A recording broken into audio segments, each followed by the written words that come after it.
नमस्कार, एनटिभी कोहलपुर समाचारमा स्वागत छ। म प्रेम बुढा छेत्री र सांकेतिकरणमा हुनुहुन्छ दोभाषी रति बस्नेत।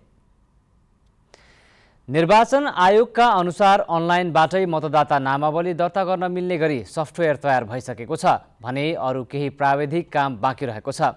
आजको समाचारमा अनलाइनबाटै मतदाता नामावली दर्ता गर्न मिल्ने प्रविधि अन्तिम चरणमा पुगेको विषय, त्यसबाहेक बर्खायाम सुरु भएसँगै ग्रामीण बस्तीहरू पहिरोको उच्च जोखिममा परेको ड्युटीको खबरसँगै आँखाको ज्योति गुमाएका बिरामीहरूको अस्पतालले फर्काएको खुसी लगायत अरू समाचार पनि।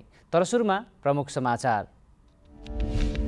निर्वाचन आयोगको अनलाइनबाटै मतदाता नामावली दर्ता गर्न मिल्ने प्रविधिको काम अन्तिम चरणमा, 10 दिनभित्र अनलाइन प्रणाली तयार हुने। बर्खा सुरु भएसँगै अव्यवस्थित निर्माणले डोटीका ग्रामीण बस्ती पहिरोको उच्च जोखिममा, लगातारको वर्षाले आधा दर्जन सडक पनि अवरुद्ध। दाङको राप्ती आँखा अस्पतालद्वारा आँखाका ज्योति गुमाएका बिरामीको निशुल्क शल्यक्रिया, आँखाको ज्योति फर्किएपछि बिरामीहरू खुसी। युक्रेनलाई 82 करोड डलर बराबरको नयाँ सैन्य सहयोग गर्ने अमेरिकाको घोषणा, क्षेप्यास्त्र प्रणाली र रडार सहितका अन्य युद्ध सामग्री समावेश। र बङ्गलादेशको ढाकामा साफ महासचिवसँग अखिल नेपाल फुटबल सङ्घ एन्फा टोलीको भेट, महिला साफ च्याम्पियनसिप नेपालमा गर्न प्रस्ताव।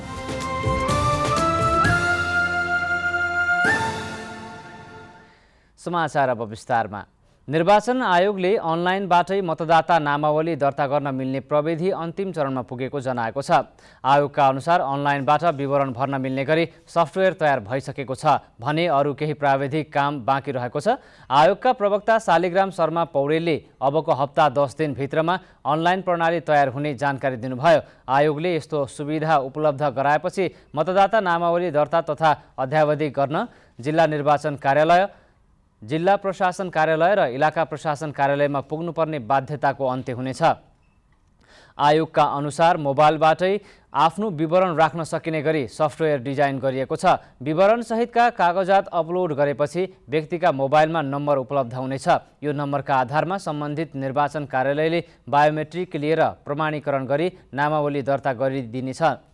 अनलाइन प्रविधिको सुविधा भएपछि अरू विवरण घरबाटै भर्न मिले पनि प्रमाणीकरणका लागि एकपटक सम्बन्धित कार्यालयमा भने पुग्नै पर्ने आयोगले जनाएको छ। आउँदो चुनावका लागि अहिले मतदाता नामावली सङ्कलनको काम जारी छ। डोटीमा वर्षा सुरु भएपछि कैयौं बस्ती पहिरोको जोखिममा परेका छन्। लगातार पानी परेसँगै अव्यवस्थित रूपमा निर्माण भएका ग्रामीण बस्ती बर्खायाममा पहिरोको जोखिममा रहेका हुन्। डोटीको बडीकेदार गाउँपालिका 5 लाना धमी गाउँ पहिरोको उच्च जोखिममा रहेको छ। करिब 20 घरधुरी सङ्ख्या रहेको सो गाउँको माथि सडक खनिएका कारण पहिरोको जोखिम बढेको स्थानीयले बताएका छन्। बडीकेदारकै सहनपुर, थानकोट लगायतका बस्तीहरूमा पनि पहिरोको जोखिम छ। यस्तै जिल्लाको जोरायल गाउँपालिका, बोक्टान फुर्सिल गाउँपालिका, आदर्श गाउँपालिका, सायल गाउँपालिका, पूर्वी चौकी गाउँपालिका लगायतका विभिन्न ग्रामीण ठाउँमा बस्तीहरूमा पनि पहिरोको जोखिम बढेको छ। बस्ती स्थानान्तरणका लागि सरकारवाला निकायले समयमै ध्यान नदिँदा डोटीमा वर्षेनी पहिरोमा परि स्थानीयले अकालमै ज्यान गुमाउनु पर्ने बाध्यता छ। यसैगरी लगातारको वर्षाले डोटीको आधा दर्जन ग्रामीण सडक अवरुद्ध भएका छन्। लगातार 3 दिनदेखि परेको अविरल वर्षाका कारण ठाउँ ठाउँमा पहिरो गएपछि सडक अवरुद्ध भएका हुन्। सडक अवरुद्ध हुँदा स्थानीयलाई भने शास्ति भएको छ।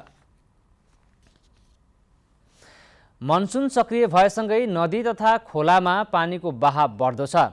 वर्षामा बाढी पहिरोको जोखिम बढ्ने अवस्थालाई मध्यनजर गरी सम्बन्धित निकायले स्थानीयलाई सचेत गराइरहेका पनि हुन्छन्। यसै सन्दर्भमा आज हामीले तपाईको जिल्लामा बाढी विपद पूर्व सूचना प्रणाली कस्तो छ भनेर कञ्चनपुरका केही नागरिकलाई सोधेका छौं। हेरौं आजको आवाजमा।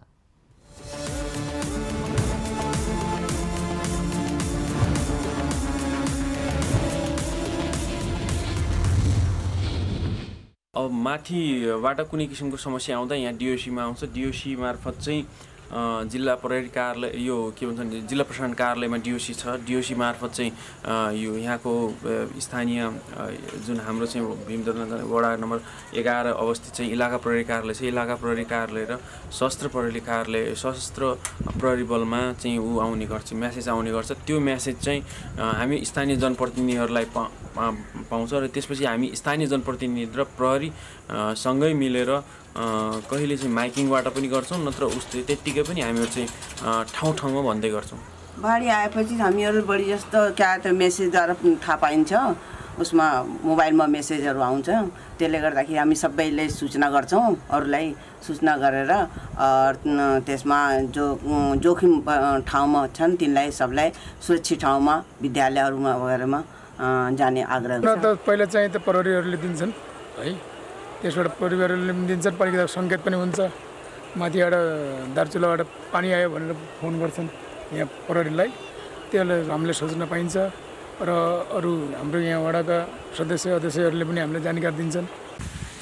अब हाम्रो यो विपद व्यवस्थापन समिति छ विष्णुटोल वडा नम्बर 12 मा, यसमा चाहिँ विभिन्न अब संस्थाहरूबाट नेट्स नेपालबाट पनि विपद व्यवस्थापन समिति गठन गरेर चाहिँ त्यहाँ हाम्रा यो समितिहरू सक्रिय भएकै छन्।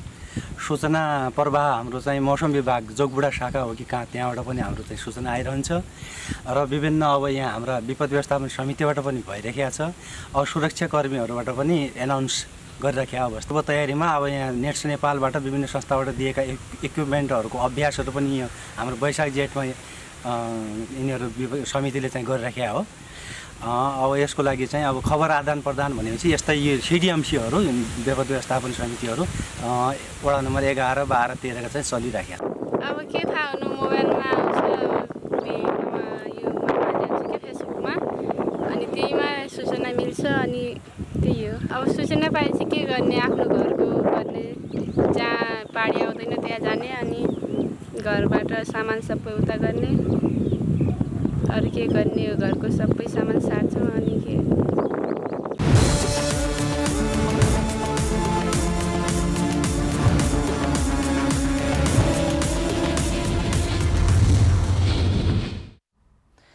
गृहमन्त्री बालकृष्ण खाँडले नेपाली भूमिमा कुनै पनि विदेशी सेनाको हस्तक्षेप स्वीकार्य नभएको बताउनु भएको छ।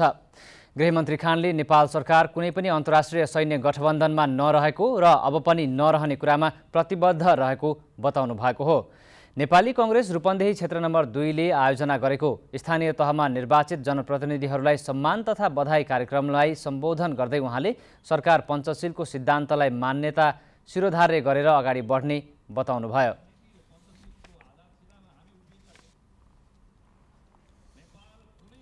लुम्बिनी प्रदेशमा नै पहिलो महिला नगर प्रमुखका रूपमा रहनुभएकी पश्चिम नवलपरासी जिल्लाको सुनवल नगरपालिकाकी नगर प्रमुख विमला अर्याल यतिबेला निकै तल्लीन भएर जिम्मेवारी निर्वाह गरिरहनु भएको छ। उहाँलाई हामीले आगामी साउनदेखि आफ्नो नगरका लागि कस्ता खालका विकासको योजनाहरू बनाउनु भएको छ भनी सोधेका छौँ। हेरौँ जवाफ जनप्रतिनिधिको।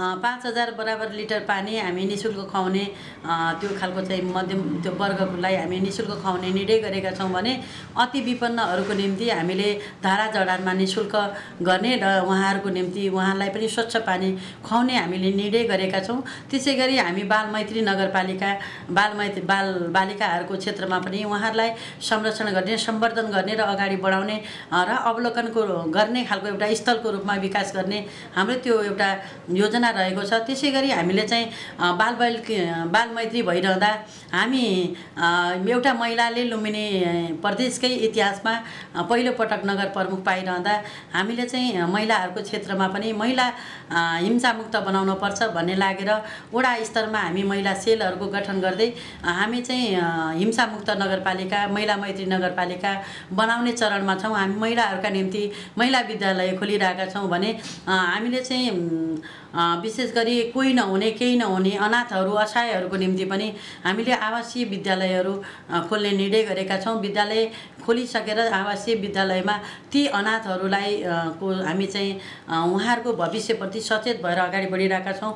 त्यसै गरी हामीले महिलाहरूको निम्ति हिंसा पीडित महिलाहरूलाई सेभ गर्नको निम्ति सेफ हाउस खोल्ने निर्णय गरेका छौँ। त्यस्तै गरी हामीले चाहिँ हाम्रा नगरभित्रका 13वटै महिला केन्द्रका उत्पादित वस्तुहरूलाई हामी 13वटै महिला केन्द्र सिप केन्द्रहरूलाई विकास गर्दै त्यहाँबाट उत्पादित सबै वस्तुहरूलाई हामी चाहिँ एकीकृत गर्नको निम्ति नगर स्तरीय महिला सिप विकास केन्द्रको स्थापना गर्ने र त्यो स्थापना केन्द्रबाट हामी बजारीकरण गर्ने खालको सवालमा पनि हामी अगाडि बढिरहेका छौँ भने यहाँका विविध खालका सेक्टरहरूमा हामी शिक्षाको क्षेत्रमा पनि शिक्षाको गुणस्तर कसरी अगाडि बढाउन सकिन्छ भन्ने विषयमा उत्तिकै सचेत भएर शिक्षाका कार्यक्रम पनि अगाडि बढाउँदैछौँ र अहिलेको हकमा चाहिँ हामीले महिला मेयर शैक्षिक सुधार कार्यक्रम यो पनि अगाडि ल्याइरहेका छौँ। अहिलेको हामी चाहिँ शिक्षाको क्षेत्रमा र हामीले चाहिँ शिक्षाको क्षेत्रमा सुधार गर्दै गुणस्तरीय शिक्षा कायम गर्ने हाम्रो त्यो लक्ष्य र उद्देश्य रहेको छ। त्यसै गरी स्वास्थ्यका क्षेत्रमा पनि डायलिसिस सेवा सेन्टर ल्याउने र स्वास्थ्य उपचार केन्द्र स्थापना गर्ने हाम्रो उद्देश्य रहेको छ तत्कालको निम्ति भने भविष्यमा हामी चाहिँ दुवै यता स्वास्थ्य चौकीको स्तर उन्नति गर्दै हामी चाहिँ अर्को एउटा सुनवलमा त्यो खालको हस्पिटल ठुलो हस्पिटल नभएको कारणले गर्दा पनि हामी लगभग 50 शैय्या 100 शैय्यासम्मका हस्पिटलहरूको पनि स्थापना गर्ने हाम्रो योजना रहेको छ।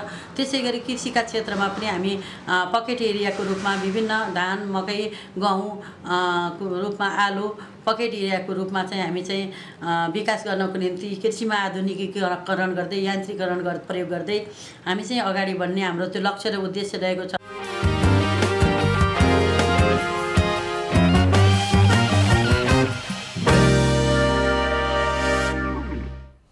समाचारको क्रम जारी नै छ। अहिलेलाई एकैछिनको विश्राम।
विश्रामपछि समाचारमा पुनः स्वागत छ। अब बाँकी समाचार।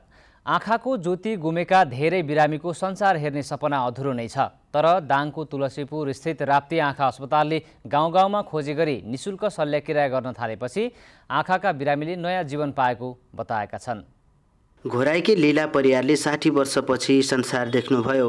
12 वर्षको उमेरमा आँखाको ज्योति गुमाएकी परियारको शल्यक्रिया हुँदा पहिलो पटक संसार देख्नुभयो। घरमा औषधि गर्ने पैसा नहुँदा ज्योति गुमाएर बसेकी उहाँको राप्ती आँखा अस्पताल तुलसीपुरले निशुल्क उपचार गर्दा नयाँ जीवन नै पाउनुभयो। परियार मात्र होइन, यस वर्ष 2116 जना बिरामीले आँखाको ज्योतिसँगै नयाँ जीवन प्राप्त गरेका छन्। लट्ठी र आफन्तको सहारामा दिन काट्ने बिरामी सजिलै आँखाको ज्योति फिर्ता पाउँदा नयाँ जीवन पाएको अनुभूति गर्छन्। अनि के अरे हामीलाई आँखा चेक गर्न टाढा टाढा जान धेरै दुःख भयो। अहिले नजिकको आँखा अस्पताल यसरी पाउँदा हामीलाई धेरै नै खुसी लाग्यो। हामीले सेवा सुविधाहरू धेरै पाइरहेका छौँ, त्यही नै हामीलाई खुसी लागेको छ। स्थानीय तहको सहयोगमा कमजोर आर्थिक स्थिति भएकाको उपचार निशुल्क हुँदै आएको छ। बितेको 1 वर्षमा 3158 जनाले सेवा प्राप्त गरेका छन्। यसबाहेक अस्पतालले दैनिक 300 बिरामीलाई सेवा दिँदै आएको छ। हाल आँखाको क्यान्सर, आँखाको सौन्दर्य, आँखाको नानी, आँखाको पर्दा सम्बन्धी जटिल खालको उपचार र शल्यक्रिया हुँदै आएको अस्पतालका चिकित्सक शालिग्राम गौतम बताउनुहुन्छ। फुलो पर्ने, घाउ हुने, विभिन्न किसिमका समस्याहरू देखिने नानीमा चाहिँ त्यो एउटा सर्भिस भयो। अर्को चाहिँ अकुलोप्लास्टिक अर्थात् अकुलर अन्कोलोजी भन्छ, आँखाको क्यान्सर सम्बन्धी र सौन्दर्य सम्बन्धी, आँखाको सौन्दर्य सम्बन्धी, यो नेपालीमा भन्दा चाहिँ त्यो 3टा सेवाहरू चाहिँ गत साउनदेखि हामीले सुरु गरेका छौँ। अस्पतालबाट गुणस्तरीय सेवा पाउँदा लुम्बिनी र कर्णाली प्रदेशका बिरामी पनि उपचारका लागि आउने गर्दछन्। अस्पतालमा बिरामीको चाप बढेसँगै आवश्यक पर्ने नेत्र सहायक सम्बन्धी जनशक्ति उत्पादनको काम गर्दै आइएको छ। जनक नेपाली, नेपाल टेलिभिजन, लुम्बिनी प्रदेश। पश्चिम नवलपरासीको प्रतापपुर गाउँपालिका पूर्ण खोप सुनिश्चित पालिका घोषणा भएको छ। जिल्ला समन्वय समितिका प्रमुख भगवती यादवले गाउँपालिकालाई नियमित तथा कोरोना विरुद्धको पूर्ण खोप सुनिश्चित भएको गाउँपालिकाको रूपमा घोषणा गर्नुभएको हो। प्रतापपुरमा 12 वर्ष माथिका सबैले कोरोना विरुद्धको दुवै डोज खोप लगाएको र बालबालिकालाई दिनुपर्ने 14 प्रकारका नियमित खोप सबै बालबालिकाले पाएको आधारमा पूर्ण खोप सुनिश्चित भएको पालिका घोषणा गरिएको हो। टोलटोलमा खोजौँ र खोपौँ अभियान सञ्चालन गरी जिल्ला खोप समन्वय समितिको नियमनको आधारमा पालिकालाई पूर्ण खोपयुक्त पालिका घोषणा गरिएको गाउँपालिका अध्यक्ष उमेश चन्द यादवले बताउनुभयो। दाङमा धान खेती गर्नका लागि कृषि औजारको प्रयोग बढ्दै गएको छ। यान्त्रिकीकरणमा किसानको पहुँच बढ्दै जाँदा मेसिनले धान रोप्ने सम्मको काम हुन थालेको हो, जसले गर्दा धान खेती गर्न सहज भएको छ।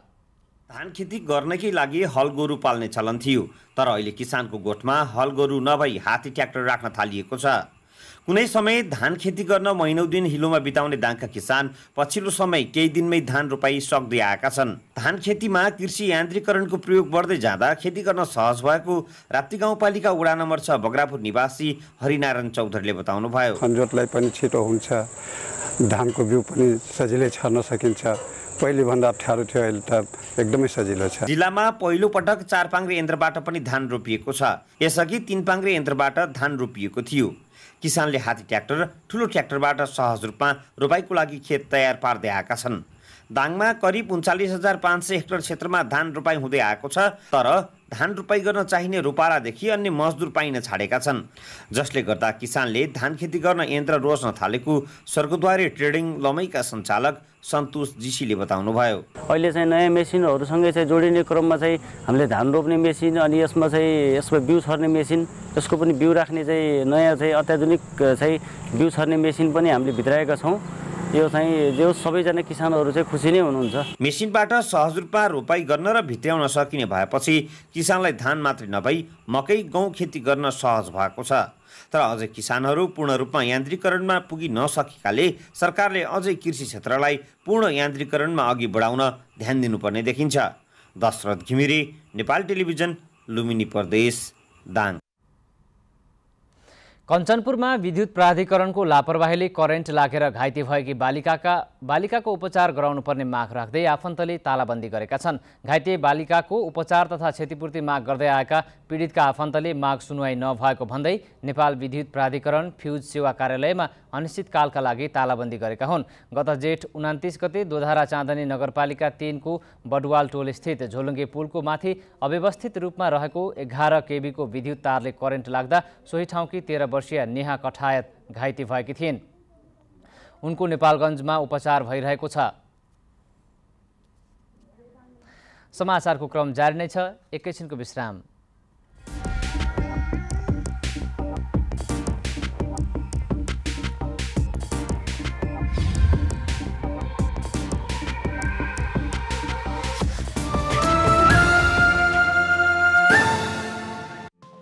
केही नयाँ, केही फरक।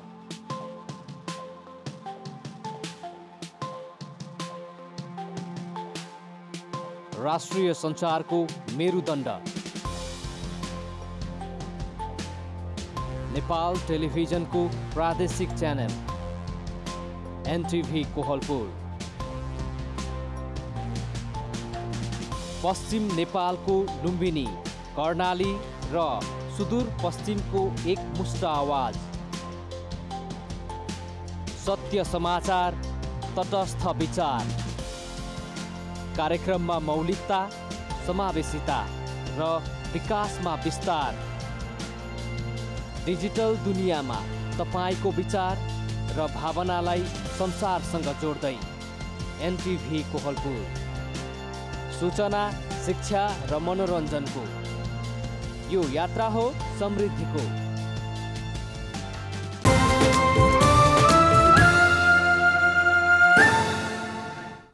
तपाईँ एनटिभी कोहलपुर हेर्दै हुनुहुन्छ। अब बाँकी समाचार। नेपालमा आज थप 44 जनामा कोरोना भाइरसको संक्रमण पुष्टि भएको छ। पीसीआर र एन्टिजेन गरी 2467 जनाको नमुना परीक्षण गर्दा 44 जनामा कोरोना भाइरसको संक्रमण पुष्टि भएको स्वास्थ्य तथा जनसङ्ख्या मन्त्रालयले जनाएको छ। यस्तै थप 16 जना कोरोना संक्रमित निको भएका छन्। पछिल्लो 24 घण्टामा कोरोना भाइरसको संक्रमणका कारण कसैको पनि ज्यान गएको छैन। हाल नेपालमा 314 जना कोरोना भाइरसका सक्रिय संक्रमित रहेका छन्। अब अन्तर्राष्ट्रिय समाचार।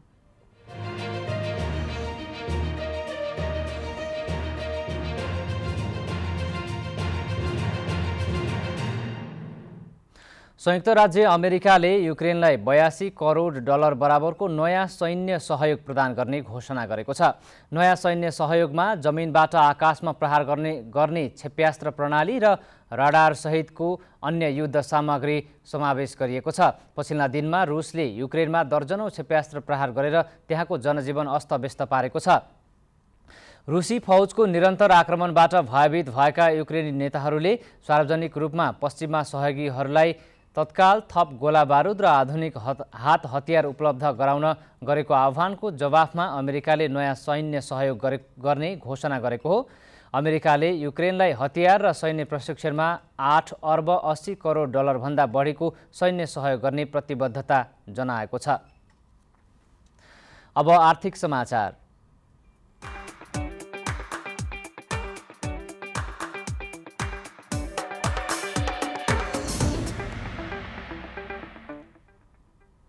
पाल्पामा गएको जेठको 1 महिनामा ट्राफिक प्रहरीले सवारी कारबाहीबाट 12,58,500 रुपैयाँ राजस्व असुली गरेको छ। 1 महिनाको अवधिमा ट्राफिक नियम विपरीत गतिविधि गरेका 1,900 बढी सवारी साधनलाई कारबाहीबाट उक्त राजस्व सङ्कलन भएको हो। ओभरलोड बोक्ने, स्वरूप बिगारेर चलाउने सवारी कारबाहीमा परेका हुन्। कारबाहीमा परेका सवारीमा 380 ट्रक तथा ट्रिपर, 238 बस, 610 जीप, कार तथा भ्यान, यस्तै 152वटा ट्र्याक्टर, 530 मोटरसाइकल र 9वटा सवारीलाई मादक पदार्थ सेवन गरी चलाएको पाइएपछि कारबाही गरिएको जिल्ला प्रहरी कार्यालय पाल्पाका सूचना अधिकारी वीरेन्द्र थापाले जानकारी दिनुभयो। अब खेलकुद समाचार।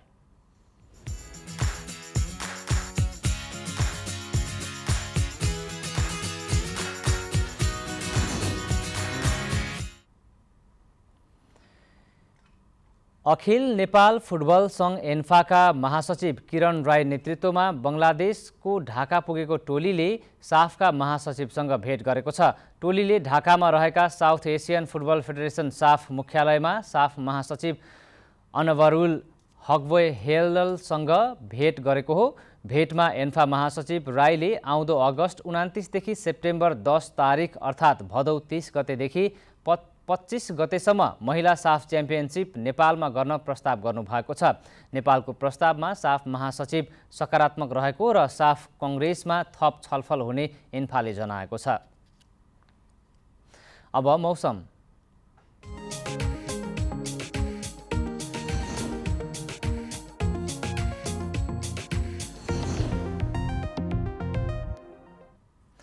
आज देशका पहाडी भूभागका धेरै स्थानहरूमा हल्कादेखि मध्यम वर्षा भयो। यस्तै आज राति देशका पहाडी भूभागमा आंशिकदेखि सामान्य बदली र अन्य भूभागमा आंशिक बदलीदेखि मौसम सामान्यतया सफा रहने सम्भावना छ।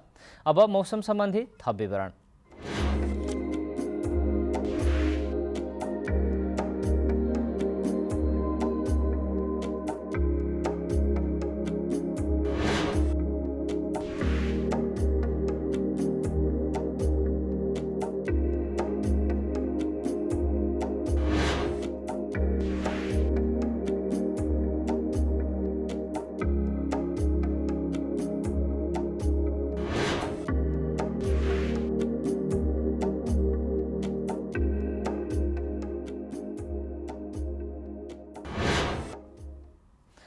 समाचारको अन्त्यमा प्रमुख समाचार पुनः एकपटक। निर्वाचन आयोगको अनलाइनबाटै मतदाता नामावली दर्ता गर्न मिल्ने प्रविधिको काम अन्तिम चरणमा, 10 दिनभित्र अनलाइन प्रणाली तयार हुने। वर्षा सुरु भएसँगै अव्यवस्थित निर्माणले डोटीका ग्रामीण बस्ती पहिरोको उच्च जोखिममा, लगातारको वर्षाले आधा दर्जन सडक पनि अवरुद्ध। दाङको राप्ती आँखा अस्पतालद्वारा आँखाका ज्योति गुमाएका बिरामीको निशुल्क शल्यक्रिया, आँखाको ज्योति फर्किएपछि बिरामीहरू खुसी। युक्रेनलाई 82 करोड डलर बराबरको नयाँ सैन्य सहयोग गर्ने अमेरिकाको घोषणा, क्षेप्यास्त्र प्रणाली र रडार सहितका अन्य युद्ध सामग्री समावेश। र बङ्गलादेशको ढाकामा साफका महासचिवसँग अखिल नेपाल फुटबल सङ्घ एन्फा टोलीको भेट, महिला साफ च्याम्पियनसिप नेपालमा गर्न प्रस्ताव।